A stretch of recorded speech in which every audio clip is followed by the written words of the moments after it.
Et on démarre avec les infos les plus chaudes de ta région, les bails du jour sortis du four par la boulangère Laurence Méride. Laurence, un produit cancérigène revient en force sur les réseaux sociaux en Afrique. Ouais, les crèmes éclaircissantes pour blanchir la peau noire, autrement connues sous le nom de Ressal. Dans un article sur le site de Jeune Afrique, j'ai appris que depuis quelques jours, le sujet fait beaucoup parler sur les réseaux en Côte d'Ivoire, depuis qu'une influenceuse a vanté les mérites d'un lait blanchissant de massage pour bébé. Ça là, c'est un lait blanchissant pour grandes personnes. Voici ce que ma fille, ma Camilla, ma camarade, ma CP utilise. Voici ça. Elle a déjà utilisé la pommade. C'est ça là qu'elle utilise. C'est un lait blanchissant de massage bébé. Et c'est pas les bêtises que je mets dedans. Elle est composée que de 4 composants. Voilà. Je mets beurre de karité dedans. Elle est faite à base de beurre de karité. Parce qu'un enfant a droit à un massage. Je sais que cette personne parle d'un truc dangereux, mais j'ai envie d'être son ami, j'ai envie de l'écouter. Ouais. Je l'aime bien. Eh ben dans la vidéo, tu sais, elle a son bébé sur la hanche et en plus, elle parle comme ça là, parce que en fait, elle est en train d'engueuler les utilisateurs qui lui reprochent de faire de la maltraitance d'enfants en fait. Et les effets secondaires du tacho, le blanchiment de la peau, ils sont bien connus. Hypertension, insuffisance rénale, diabète, cancer de la peau. Par conséquent, et sous la pression, les gouvernements ont fini par réagir. Les produits de dépigmentation sont interdits en Côte d'Ivoire depuis 2015. Au Cameroun, depuis cet été, donc leur publicité est également interdite.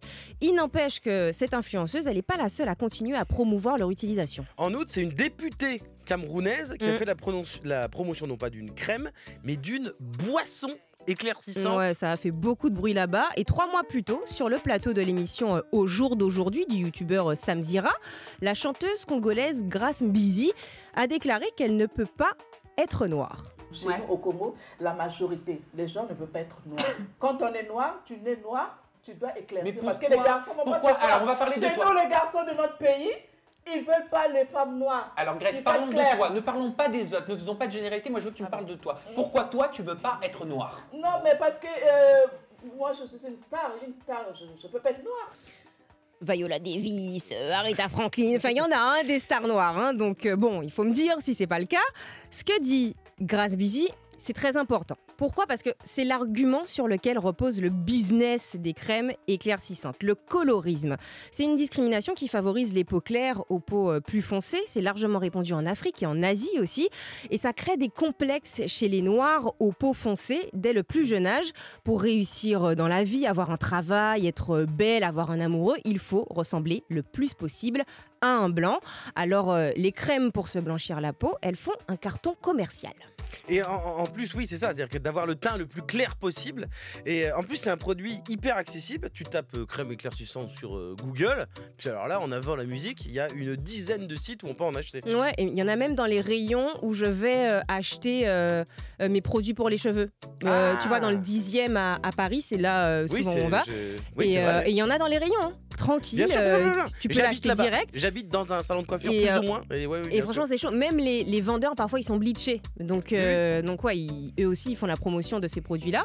Le hashtag skin whitening ou crème blanchissante, il génère à ce jour plus de 250 millions de vues. Donc ok, la commercialisation de ce produit, elle est interdite, mais pourquoi ne pas en interdire purement et simplement la fabrication déjà ? Et puis quelles conséquences pour les personnalités qui se servent d'Insta et de TikTok pour faire la promotion d'un produit interdit, dangereux pour la santé et néfaste pour l'image que le noir a de lui-même dans la société au final ? Tout cela par simple appât du gain.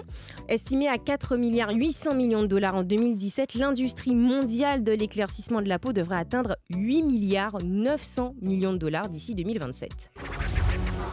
Et Laurence, maintenant on va à Roissy parce qu'un avion a été dérouté après une alerte à la bombe sur TikTok. L'avion est parti de New York lundi dernier, direction Munich, mais le vol a eu beaucoup de retard à son arrivée en Allemagne. L'appareil a dû se poser en urgence en France, sur le tarmac de Roissy, donc après une alerte à la bombe. Quelques heures avant le décollage, sur une vidéo publiée sur TikTok, un homme a déclaré avoir déposé des explosifs à l'intérieur de l'avion. Donc les démineurs, ils l'ont passé au peigne fin l'appareil. l'appareil, l'intérieur, la soute, les bagages des 266 passagers. Mais rien, pas de bombe, 4 heures d'enquête pour une fausse alerte. Donc j'espère que le mec là qui a fait la blague sur TikTok, il s'est bien amusé. C'est genre le mec il disait ah, quoi, on va où? À Munich? Ah non, je pourrais y aller moi. je vais rester à New York. Il a fait une blague de merde. Et en fait, il est juste resté bloqué 4 heures comme un con. Laurence, tout à l'heure, on va parler des streameuses de Twitch qui sont en colère. Photomontage pornographique, insultes, scénarios sexuels, le milieu du stream est en train de vivre son hashtag MeToo. Mais avant de parler de ça, Guiran, Internet a gagné, donc on peut arrêter la télé. Mais c'est quoi cette histoire? Mais c'est quoi cette histoire? Alors pourquoi est-ce qu'on dit ça? Parce que mon gars sûr, Amine Mathieu, vient d'ailleurs dans l'émission Quand tu veux. Un des cracks de la plateforme Twitch va le 19 novembre organiser un match de foot international, le Eleven All-Star. On en a parlé dans On n'est pas fatigué, de la matinale de Move et sur les réseaux. Voilà, c'est le France-Espagne des streamers, il n'y aura que du beau monde. Michou, Inoxtag, Billy et qui est Rebeu d'Ether, Zach Nani, Domingo Cameto sur le banc en entraîneur face à l'équipe espagnole de DJ Mario. C'est la crème du Twitch Game, ce sera au stade Jean Bouin, retransmis sur Twitch en live devant des dizaines, 20 000 fans. La billetterie a été ouverte hier soir jusqu'à ce matin. Si tu te connectais dessus, tu étais en file d'attente. Donc ça va être sold out, pas de doute là-dessus. Ça rappelle beaucoup le GP Explorer de Squeezie, course automobile suivie par 1 million de téléspectateurs en live le 8 octobre, là ça fait pas longtemps, et ça avait fait le tour du monde. C'est ça, et cette fois, là, le truc de Amine, c'est un événement européen, c'est une prod gigantesque. Pour un indépendant comme Amine, c'est monstrueux. Le Eleven All-Star, c'est un vrai rendez-vous, et c'est pas le seul. En ce mois d'octobre, on a eu un autre event international, le championnat du monde de GeoGuessr, le jeu de localisation. On est lâché sur Google Maps, là, et on doit se repérer avec les images. Tu adores puisque géographie. Tu adores la géographie. Alors c'est un des gros joueurs français, le youtubeur et streamer Antoine Daniel, qui le week-end dernier, le 22 octobre, a organisé un championnat du monde, 22 équipes, 30 000 € de prix à se distribuer, et il y avait 154 000 personnes connectées pour un jeu de geekos qui, comme toi, Laurence, adore la géographie. C'est énorme, c'est comme si sur TMC, tu avais 5 millions de personnes qui regardaient de la pelote basse. Ouais, c'est énorme. Et je rappelle aussi la K-Corp qui a rempli Bercy en juin avec un événement de e-sport international, et puis la chaîne Villebrequin, la chaîne automobile, ceux qui ont gagné, Sylvain de la chaîne a gagné le Grand Prix GP Explorer, ouais. Et ils sont en ce moment les stars du prochain salon de l'automobile. Et selon toi, Guiran, ces événements montrent qu'Internet est devenu la principale force créative de divertissement et que c'est le signe de la défaite absolue des médias traditionnels. C'est pas très original comme discours, et en plus, les audiences télé, elles baissent, mais continuent de rassembler pas des centaines de milliers, mais des millions de personnes tous les jours quand même. Ce n'est pas une question de chiffres, Laurence, enfin un peu. Mais c'est une question d'idées. Parce qu'on se rend compte que là, la télé ne crée quasiment plus rien. Et surtout, plus d'excitation et plus d'événements. Parce qu'ils ont un modèle, ils n'arrivent pas à changer de mode de diffusion, c'est toujours la même chose. Ils ont même essayé à un moment donné d'attirer des stars d'internet, mais ils leur ont demandé de faire de la télé. Ce qui est très con, puisqu'on ne veut pas la regarder, la télé. Donc ça sert à rien de demander aux gens d'internet de faire de la télé et on la regarde pas. Alors les créateurs, là, ils inventent rien. Mais il faut un truc qu'il n'existe plus beaucoup dans les médias traditionnels, des gens qui font des choses parce qu'ils en ont envie. Squeezie, il a fait son Grand Prix parce que c'était un kiff. Antoine Daniel aussi. Amine, son match de foot, c'est un défi, une réponse à Pixel War. Et contrairement à l'idée ringarde qu'Internet, c'est des gens qui font des trucs sans thunes, et ben là, ils ont des financements, ils en ont beaucoup. Et on voit qu'on peut en gagner. C'est pas qu'une question de ménagères de moins de 50 ans, d'audience, de oui, mais alors est-ce qu'on a fait bien sur les 4 ans et plus? Internet, c'est des gens qui ont envie de faire des choses, et les gens qui les regardent ont envie de voir des gens qui ont envie. C'est ça la vraie différence dans les médias traditionnels. On ne prend plus de risques. Quand c'est la dernière fois qu'on la télé, ça a fait un événement? Laurence, 5 ans après le cinéma, puis le théâtre, et puis en général dans les médias, est-ce qu'on serait pas en train de vivre le hashtag MeToo du streaming sur Twitch? En tout cas, ça y ressemble. Plusieurs streameuses dénoncent depuis quelques jours l'hypersexualisation et le cyberharcèlement qu'elles subissent sur Twitch. Tout est parti d'un thread, un long message sur Twitter de Magla. Magla, c'est l'une des streameuses les plus suivies en France. 700 000 abonnés la regardent jouer à des jeux vidéo et les commenter. Et lundi, elle a décidé de sortir du silence, entre guillemets, vous comprendrez après pourquoi. Son témoignage commence par « Je suis fatiguée ». Je suis fatiguée et il est temps que je vous explique. Des années que je stream et que j'ouvre ma gueule sur 10% max du problème, parce qu'apparemment, faut ignorer pour que ça passe. Dans la vie de tous les jours, je m'habille en oversize parce que j'aime bien, mais je mets aussi des crop tops ou des décolletés. Très souvent, je me change avant mon live parce que flemme des remarques, mais également d'autres choses. Bienvenue à vous dans ce que je vis H24. Photomontage porno, Discord dédié à des scénarios sexuels sur elle, commentaires et messages insultants. Elle reçoit aussi des vidéos où des mecs se masturbent sur des photos d'elle. La créatrice de contenu déroule toutes les cyberviolences dont elle est victime. Et d'ailleurs, la série de tweets a été reprise plusieurs milliers de fois sur le site et ça a déclenché en fait une vague de témoignages. Ouais, je choisis le silence depuis plus de 10 ans pour ne pas m'attirer plus de problèmes, mais voici la réalité du quotidien. C'est comme ça que commence un tweet de Dame Dame. Bagheera Jones, elle raconte avoir été obligée de déménager à cause de harcèlement et de visites à son appartement. Des abonnés ont trouvé son adresse, qu'on appelle le doxing, on vous en a déjà parlé ici dans Réseau.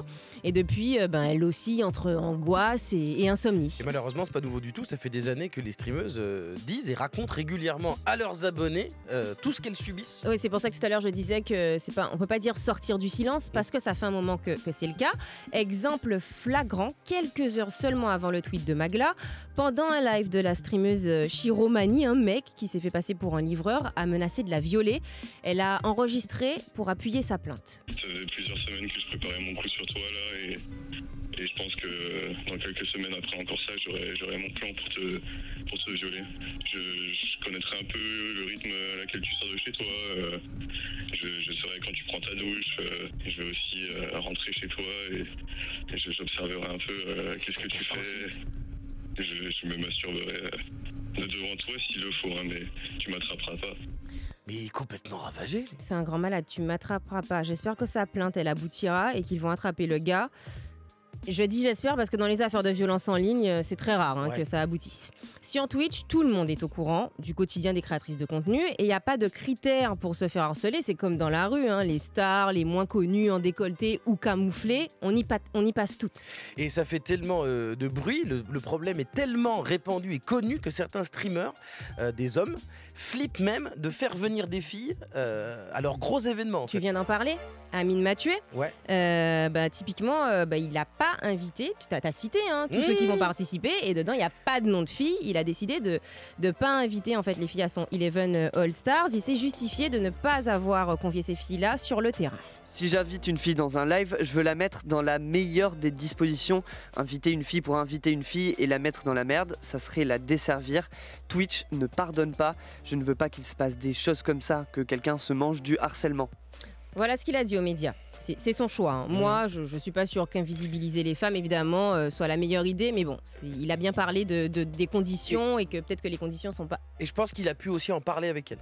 Oui, justement, c'est ce que j'ai cru comprendre. Après, comme je dis, pour moi, c'est pas forcément une solution d'invisibiliser les filles. D'autant que quand on est une femme, on grandit en apprenant à vivre avec. La liberté de sortir de chez soi et marcher dans la rue l'esprit tranquille, c'est réservé à la frange masculine de la population, ça c'est clair et net. Alors en plus, quand on est une star, il faut avoir les reins accrochés. Ça devrait pas se passer de la sorte, mais le harcèlement, il existe et il existera toujours. Ouais, et il y a clairement une différence avec le MeToo Twitch et les autres domaines où il y a eu des MeToo. Ouais, dans le cinéma, le théâtre et les médias, les femmes ont dénoncé des agressions et des viols dont elles ont été victimes souvent par de grands pontes intouchables, Weinstein typiquement. Pour Twitch, il s'agit de streameuses qui alertent sur le comportement de certains fans, certains malades qui les suivent. Je ne minimise ni la souffrance ni les conséquences de ce cyberharcèlement sur la santé mentale, mais quand on est un personnage public, selon moi, là je donne vraiment mon avis perso, j'estime qu'il faut s'armer face à ça parce que c'est ce qu'on appelle la rançon de la gloire. Ce sont les aléas de la célébrité. Par contre, les hommes posent problème aux femmes au quotidien pour tout et n'importe quoi depuis toujours. Et ça, les mecs, je te regarde, Iran, je te parle pas à toi personnellement, mais ça, les mecs, faut que ça s'arrête. Sérieusement, trouvez une autre occupation, les gars. Il y a plein de choses à faire. Trouvez une solution pour la sécheresse, pour le manque d'eau, je sais pas. Faites quelque chose. Pour revenir strictement sur notre sujet du jour, Guiran, ça a suffisamment traîné. Il est indispensable aujourd'hui que la lutte contre le cyberharcèlement des femmes devienne une priorité pour les plateformes comme Twitch et YouTube. Réseau. Alors on va changer d'ambiance. Évidemment, on comprend parfaitement que les femmes soient fatiguées et qu'elles en aient marre. Là, on va changer de sujet. On parle d'une tendance un peu plus rigolote sur TikTok qui fait pas que des choses terribles, genre exploiter des réfugiés syriens ou mexicains. Il y a une tendance qui a émergé, c'est la révision des cours. en vidéo sur l'application, genre avec des fiches de révision qui se font sur TikTok par des profs ou des étudiants qui font des trucs plutôt cool. Et donc la tendance a réveillé d'autres développeurs, et pour contrer l'appli de la désinformation qui est TikTok, parce qu'il y a plein d'informations contradictoires qui peuvent se mettre, il y a des gens qui ont essayé d'adopter les codes TikTok. Il y a plusieurs applis qui sont lancées dans le monde pour permettre aux jeunes d'apprendre leurs leçons en vidéo. On a des Américains et on en a une en France qui marche très bien, qui était 2e sur l'App Store, s'appelle Révise, pour apprendre entre potes. C'est un peu comme TikTok, il y a des vidéos, des leçons. Ils se concentrent uniquement sur les sujets du bac. Il y a plus de 30 000 téléchargements. Alors, juste un truc, ça s'écrit Révise, R-E-V-Y-Z-E. Ouais, vous trompez pas. Ah, mais ils sont sérieux? Ils sont censés faire réviser les cours. Du coup, au bac, il n'y a pas de dictée, donc ça va. Réseau, toute l'actu d'Internet. Avec Laurence et Guirane.